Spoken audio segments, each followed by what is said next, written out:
Number 24. What is the response to low concentration of glucose in the blood?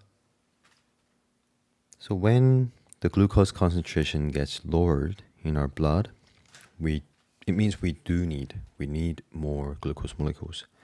We usually convert glucose molecules into glycogen.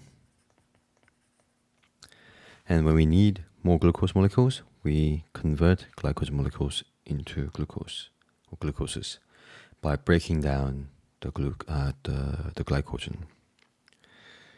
So the hormone that's required to convert glycogen into glucose is called glucagon. The hormone that is required for the glucose glycogen conversion is called insulin. This question is asking what happens.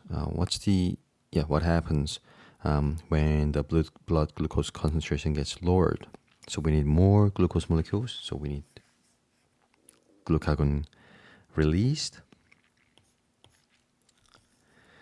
and it converts glycogen into glucose. So the answer should be B for this one.